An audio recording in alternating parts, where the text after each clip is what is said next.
Bonjour à tous et bienvenue sur Veto Inside. Aujourd'hui, j'ai le plaisir d'accueillir ma consoeur, le docteur Cécile Damoiseau, spécialiste en cardiologie au CHV Frégis.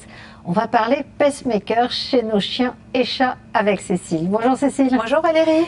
Bon, qu'est-ce qu'un pacemaker, Cécile? En fait, ça paraît bête comme question, mais comment fonctionne un pacemaker? C'est pas si bête que ça comme question. Bon, tu me rassures.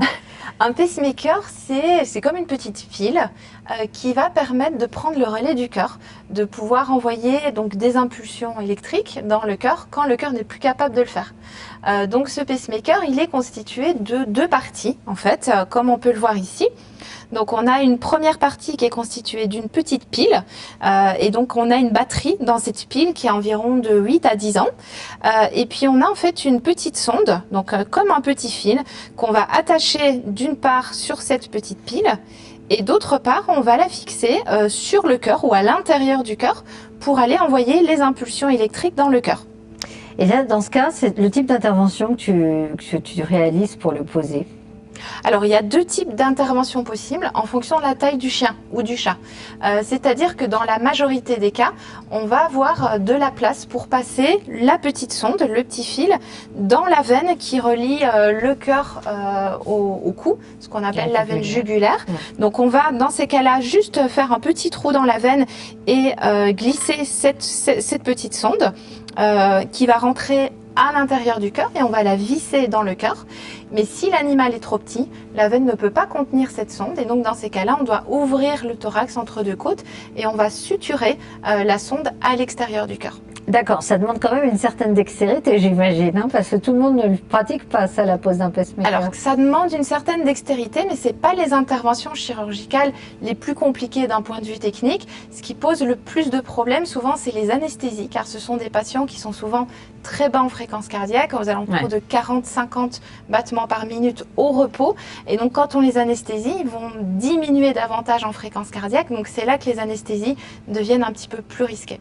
Si tu devais dire à nos confrères et consoeurs qui nous écoutent, pour quel type de cardiopathie en particulier la pose d'un pacemaker est-elle conseillée? Alors ce serait plutôt pour tout ce qui est trouble du rythme où on a la fréquence cardiaque qui devient trop basse. Donc pour tout ce qui est bloc atrioventriculaire du 3e degré, du 2e degré avancé, pour tout ce qui est oreillette silencieuse, donc pour toutes les maladies qui entraînent une bradycardie, donc une diminution de la fréquence cardiaque et pour lesquelles on a des signes cliniques qui apparaissent, donc des malaises, de l'hypotension, voilà. Donc en général c'est les signes cliniques qui sont les plus rapportés. Tu en poses plus chez le chien ou chez le chat dans ta pratique? Alors on en pose plus chez le chien parce que chez le chat, dans la majorité des cas, ils ont quand même un rythme qu'on appelle d'échappement qui est au-dessus de 100 battements par minute. Donc on sait que même quand ils ont des troubles du rythme, c'est une pathologie qui est relativement bien tolérée chez la majorité des chats. Alors que chez les chiens, ils ont une fréquence cardiaque qui descend à 30, 40, 50 battements par minute. Donc ils sont très symptomatiques et donc on en pose beaucoup plus chez les chiens. Il y a beaucoup de précautions à prendre par les vétérinaires suite à une pose d'un pacemaker. J'entends post-opératoire, il y a des contrôles réguliers à faire. J'imagine qu'il faut quand même vérifier que le rythme est bon. Et j'imagine que tu donnes aussi des conseils aux propriétaires des précautions et des signes d'alerte.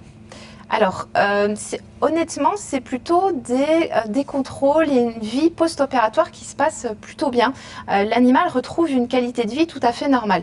Les pacemakers aujourd'hui sont des pacemakers qu'on dit alors intelligents parce qu'ils sont capables de détecter le mouvement de l'animal. Donc, c'est-à-dire qu'ils vont adapter la fréquence avec laquelle ils envoient les impulsions électriques en fonction du mouvement du chien. Donc, si on a un chien qui dort, on va fixer une fréquence cardiaque de base aux alentours de 70 battements par minute et dès que le chien va entrer en mouvement, le pacemaker va détecter ce mouvement et donc la fréquence cardiaque va augmenter de façon automatique. Donc ce sont des chiens qui vont avoir une qualité de vie tout à fait normale. Donc les contrôles seront en général des contrôles à faire annuellement pour vérifier la durée de vie de la pile, vérifier qu'on ne doit pas la remplacer. Et au niveau des précautions, c'est des précautions qui visent surtout à éviter que le petit dispositif, donc la petite pile, qu'il n'y ait pas des chocs qui surviennent sur la la pile. Mais ce sont les seules précautions à prendre, sinon les animaux ont une qualité de vie tout à fait normale. Et tu disais une durée de vie de la pile de combien d'années? En général, 8 à 10 ans. Donc chez les chiens, on ne doit généralement pas la remplacer. Chez les humains, les remplacements de piles se font de façon très fréquente et routinière. Chez les chiens, souvent avec la durée de vie des animaux, on ne doit pas les remplacer. Et pour finir, il y a un risque de la pose de pacemaker chez nos chiens et chats. Il y a peut-être des contre-indications, je ne sais pas, de pose d'un pacemaker ou pas du tout. Au contraire, tu n'y vois pas d'objection. Alors la seule objection, éventuellement, c'est un chien ou un chat qui ferait une infection du cœur, ce qu'on appelle une myocardite. Et donc là, dans ces cas-là, on sait qu'on peut avoir un rejet éventuellement de la sonde du pacemaker. Donc si on a toute une infection au cœur, ce serait éventuellement la seule contre-indication. Et dans certains cas, si la sonde du pacemaker s'infecte elle-même, on doit parfois la retirer et en mettre une autre. Et une question qui n'était pas prévue, moi qui me vient, alors peut-être qu'elle est bête, je ne sais pas, mais tu poses un pacemaker, donc ça signifie que tu résous une partie de la cardiopathie. Oui. Est-ce que ça veut dire que tu dois réadapter le traitement de l'animal cardiaque? Ah, tout à fait. Et parfois, les animaux, comme on résout le mécanisme initial de la maladie, on a des cœurs qui redeviennent de taille normale, on a des cœurs qui refonctionnent correctement. Et donc, les animaux peuvent parfois totalement se passer de traitement adjuvant au pacemaker. D'accord. En tout cas, toi, dans ta pratique, tu en poses régulièrement. On en pose régulièrement, oui. Bon, merci beaucoup Cécile, c'était très Valérie. intéressant. J'espère que vous aurez été aussi captivés que moi par le pacemaker chez nos chiens et chats.